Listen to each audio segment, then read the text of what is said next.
ఇంకెన్నాళ్ళు రెంటింట్లో ఉంటాం? సొంత ఇంటి కలను నెరవేర్చుకుందాం.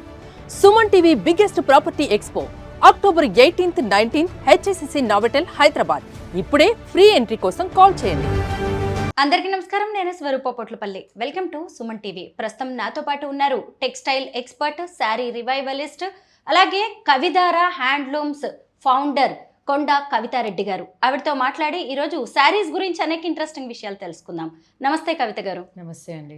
కవిత గారు, ఇప్పుడు మార్కెట్లోకి అనేక రకాలైన డ్రెస్సెస్ వస్తున్నప్పుడు శారీ రివైవల్స్ అవసరం ఏంటి? అసలు ముందు శారీ రివైవలింగ్ అంటే ఏంటి? శారీ రివైవ్ అంటే పాత డిజైన్ని రివైవ్ చేయడం అన్నది. పాతదంటే చాలా పాతది, అంటే మన ట్రెడిషనల్ ఫామ్లో ఎలాగైతే ఉండేదో అప్పుడు, అంటే వీవింగ్ టెక్నిక్లో కానివ్వండి, ఫ్యాబ్రిక్ క్వాలిటీలో కానివ్వండి, జరీలో కానివ్వండి, డిజైన్లో కానివ్వండి, మొత్తం కలిపింది రివైవల్ అంటాం.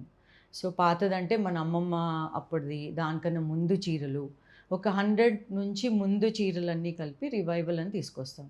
రివైవల్ అంటే ఏదో నార్మల్ డిజైన్ కాదు, ఆ పర్టికులర్ క్రాఫ్ట్ ఏరియాని, అంటే ఆ వీవింగ్ విలేజ్ ఏదైతే ఉంటుంది కదా, ఆ విలేజ్కి పర్టికులర్ ఆ క్రాఫ్ట్, అంటే గద్వాల్ అనుకోండి ఎగ్జాంపుల్, గద్వాల్ మనకి కాటన్కి సిల్క్ బార్డర్ వచ్చి కుట్టు బార్డర్ వచ్చేది, అది అందరికీ తెలుసు.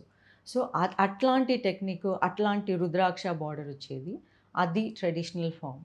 సో అది రివైవ్ చేయడం అన్నట్టు. సో అది పాత డిజైన్ మోస్ట్ ఇంపార్టెంట్ ఇప్పుడు. సో నెక్స్ట్ జనరేషన్ వచ్చేసరికి యాక్చువల్గా గద్వాల్ అంటే ఏంటో అర్థం కాదు వాళ్ళకి. సో నారాయణపేట ఏంటో అర్థం కాదు. ఇప్పుడు సపోజ్ మీరు నారాయణపేట అని గూగుల్ చేస్తే ఏమొస్తుందంటే, ఆ పెద్ద బార్డర్ ఒకటి వస్తుంది జరిది, పవర్లూమ్ బార్డర్, అది నారాయణపేట శారీస్ అని వస్తుంది. సో అన్నీ మన నెక్స్ట్ జనరేషన్కి మనం ఇవ్వాలి అనుకున్నప్పుడు, అంటే మన భాషే కానివ్వండి, మన ఫుడ్డే కానివ్వండి, మన కల్చరే కానివ్వండి, ప్రతి ఇంట్లో ఒక సిస్టమ్ ఉంటుంది, ఒక ట్రెడిషన్ ఫామ్ ఉంటుంది.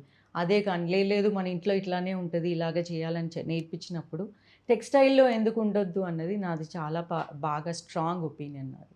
చాలా బాగుందండి కాన్సెప్ట్.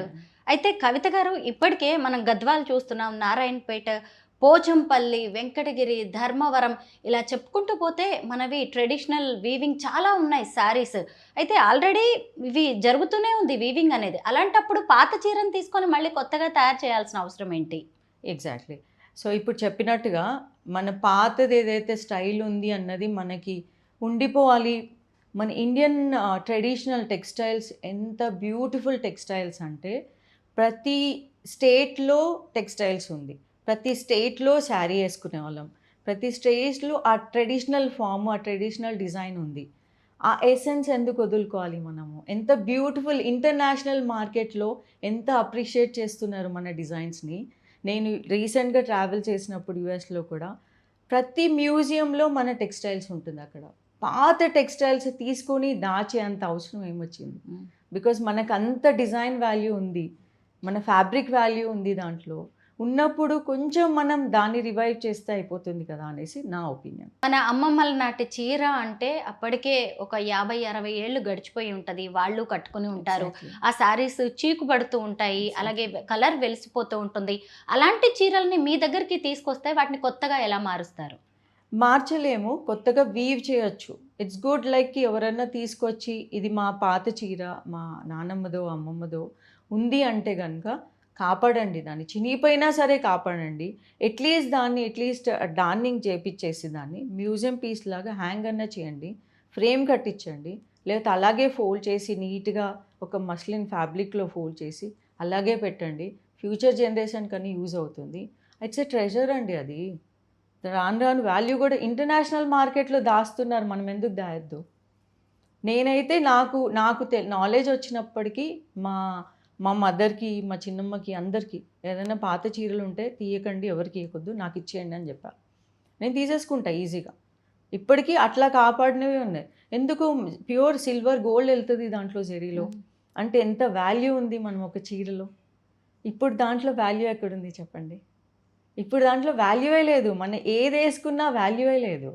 అంటే మీరు బంగారం ఎలా అయితే కొంటున్నారో వాల్యూ చూసి, వెయిట్ చూసి, అరే లేదు దాంట్లో బాగా పర్టికులర్ ఉంటారు, ఎందుకంటే బాగా మనీ ఎక్కువ పెడతారు కదా దాంట్లో. లేదు బంగారం కల్తీ వద్దు నాకు అని చాలా జాగ్రత్త పడతారు. అదే చీరలో జాగ్రత్త పడరు ఎందుకు?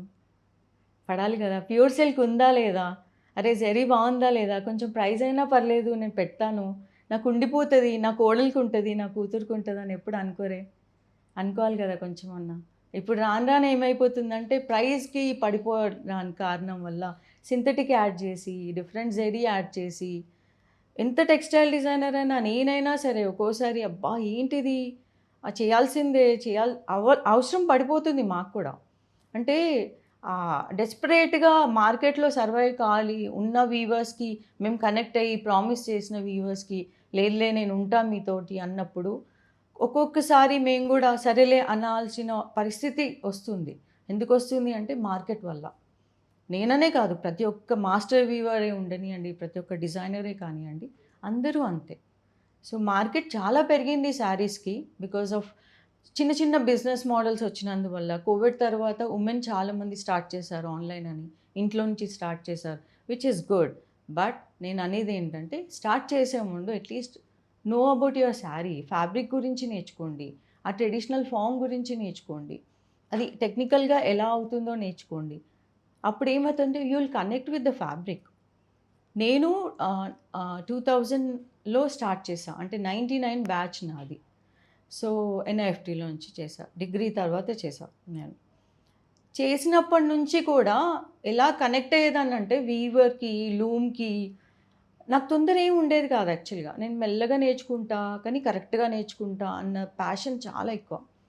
So when ever I do I use to connect with them, మనస్ఫూర్తిగా కనెక్ట్ అయ్యేదాన్ని. సో దట్స్ వేర్ ఆ శారీ ఇప్పుడు కూడా అంతే అండి. నేను శారీ చేస్తే ఒకసారి నేను చూడండి కస్టమర్కి అసలు ఇవ్వను. ఆ feel I wanted to see that. అంటే నేను వేసుకుంటే ఏదన్నా ప్రాబ్లం అవుతుందా? అందుకే ఇప్పటికీ తీసుకున్న వాళ్ళందరూ అంటారు, కవిత ఇంకా శారీ అలాగే పెట్టా, చూస్తే ఇప్పటికీ కూడా ఎంత బాగా అనిపిస్తుంది. ఈవెన్ కొంతమంది రిపోర్టర్స్ 2008లో నన్ను ఇంటర్వ్యూ చేసిన వాళ్ళు కూడా అంటారు, కవిత ఆ డ్రెస్ అట్లాగే ఉంది, ఆ శారీ అట్లాగే ఉంది, తీయాలనిపించట్లేదు. ఎందుకంటే వీ కనెక్ట్ విత్ దెమ్. ఒక బిజినెస్ అన్నది, శారీ అన్నది కనెక్షన్ అండి. కవిత గారు, ఇప్పుడు పాత పట్టు చీరలు తీసుకొని మళ్ళీ కొత్త చీరలు ఇవ్వడం, లేదంటే డబ్బులు ఇవ్వడం అనే ఒక బిజినెస్ బాగా జరుగుతోంది. ఇప్పుడు మీరు చెప్తుంటే నాకు అదే హైదరాబాద్లో నేను చూసిన ఆ బిజినెస్ గుర్తొచ్చింది. అయితే మీ దగ్గరకు ఒక పాత చీర తీసుకొస్తే దాన్ని మళ్ళీ కొత్తగా వీవ్ చేసి ఇస్తారు. దాని బదులు మనం కొత్త చీరే కొనుక్కోవచ్చుగా, ఎందుకంటే దీనికి కూడా ఎంతో కొంత ఖర్చు పెట్టాలి. ఎందుకు మరి దీన్నే ఎందుకు పాతదాన్ని కొత్తగా తయారు చేయాల్సిన అవసరం ఏముంది? ఎగ్జాక్ట్లీ. అయితే ఇక్కడ వాల్యూ వచ్చి ఆ పాత డిజైన్ కాబట్టి. కొత్తదంటే ఆ డిజైన్ రాదు, ఆ క్వాలిటీ రాదు, అది ఆ జరీ రాదు కదా. అంటే డబ్బులతో కొలవద్దు దీన్ని మనం. డబ్బులతో కొలవద్దు అసలు. డబ్బులతో కొలిచేదైతే ఇంకా మనం తిండి కూడా తినలేము. ఇప్పుడు చూడండి, ఫుడ్లో కూడా వితౌట్ మెడిసిన్, కెమికల్స్ లేని ఫుడ్ అని, ఆర్గానిక్ ఫుడ్ అని, న్యాచురల్గా పండిన ఫుడ్ అని బ్యాక్ వస్తున్నామే మనము. బట్టల్లో ఎందుకు రావద్దు? And it is very good actually. మీరు స్కిన్కి కూడా మీరు ప్యూర్ సిల్క్ వేసుకుంటే, కాటన్ వేసుకుంటే ఉన్నంత మీకు స్కిన్లో ఏదైతే కంఫర్ట్నెస్ ఉంటుందో స్కిన్తో పాటు సింథటిక్లో ఉండదండి. ఇట్స్ వెరీ డేంజరస్ హెల్త్కి కూడా.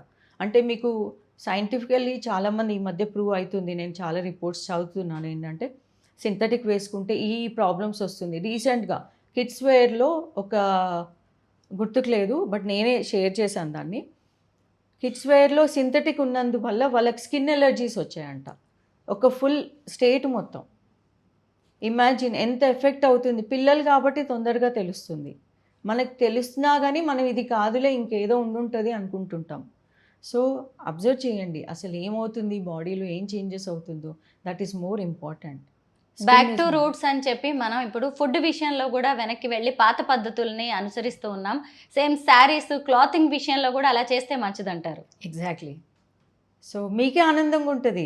ఒక్కసారి మీరు ఆ పాత చీర వేసుకున్నప్పుడు ఆ గ్రేస్ చూడండి, ఆ ఫీల్ చూడండి. ఏదైతే ఇది సింథటిక్ మిక్స్డ్ ఉన్న శారీ వేసుకొని చూడండి, మీకే డిఫరెన్స్ ఉంటుంది. నేను చెప్పాల్సిన అవసరమే లేదు. ఎస్, ఈ మధ్య చాలా మంది అలాగే చేస్తూ ఉన్నారు. సెలబ్రిటీస్ అయితే ముఖ్యంగా శ్రీదేవి కూతురు జాన్వీ కపూర్ వాళ్ళ అమ్మ చీరలు ఎక్కువగా కట్టుకుంటూ ఉంటుంది. చూడండి, ఇంకోటి గుడ్ పాయింట్ ఇక్కడ యాక్చువల్గా. ఎందుకంటే మన అమ్మమ్మలు, నాయనమ్మలు వేసుకున్న చీర కూడా ప్యూర్ ఉన్నందువల్ల, ఆ స్కిన్తో స్కిన్ టచ్ అయినందుకు, it is most important that వాళ్ళ ఎనర్జీస్ కూడా దాంట్లో ఉంటాయండి. So we are more connected with that. నా చీర నేను వేసుకున్న వాళ్ళ పర్ఫ్యూమే కానివ్వండి, వాళ్ళ స్కిన్ ఆ స్మెల్లే కానివ్వండి, ప్లస్ వాళ్ళు ఉన్న ఆరా అని అంటాం ఈ మధ్య, Hmm. మన ఆరా కూడా మంచిగా ఉండాలి, పాజిటివ్ ఉండాలి. That all imbibe in that actually ఫ్యాబ్రిక్లో ఉంటుంది. వీ కెన్ సెన్స్ దట్ ఒక్కొక్కసారి వాళ్ళ పర్సనల్ ఫీలింగ్ ఏదైతే ఉంటుందో కొంతమంది వేసుకోగా ఎంత ప్రశాంతంగా ఉంది అనిపిస్తుంది. అనిపిస్తుంది అది 100% అనిపిస్తుంది. చాలా మంది ఆస్తులు, అంతస్తులు, బంగారం, అలాగే లెగసీని వాళ్ళు వారసత్వంగా తీసుకుంటూ ఉంటారు. అయితే చీరల్ని కూడా ఇలా చీరలు కూడా వారసత్వంగా తీసుకోండి. తీసుకోవాల్సిన అవసరం చీరలు చాలా కూడా ఉంది. తీసుకోండి. Yeah. మన లైఫ్ ఆనందంగా ఉండాలి, Exactly. మన పూర్వీకుల్లా మనం సంతోషంగా Exactly. ఉండాలి అంటే ఖచ్చితంగా ఈ క్లాతింగ్ ని కూడా మనం ముందు జనరేషన్స్ కి తీసుకువెళ్లాల్సిన Yeah. అవసరం ఉంది. ఇంకోటి మీరు అన్నారు ఇందాక పాయింట్, చీరలు కొంటున్నారు, పాత చీరలు ఎందుకు కొంటున్నారు ఒక్కసారి ఆలోచించుకోవచ్చు కదా. వాళ్ళు ఎంత తక్కువ అమౌంట్ ఇస్తున్నారు, 5,000 కానివ్వండి, 1000లో వస్తుంది కదా, పాత చీరే కదా, 5,000 ఇంకో చీర వస్తుంది నాకు అనుకుంటున్నారు. వాళ్ళకి ఎంత వచ్చింటే ఎందుకంత పెట్టి కొంటున్నారో ఆలోచించవచ్చు కదా.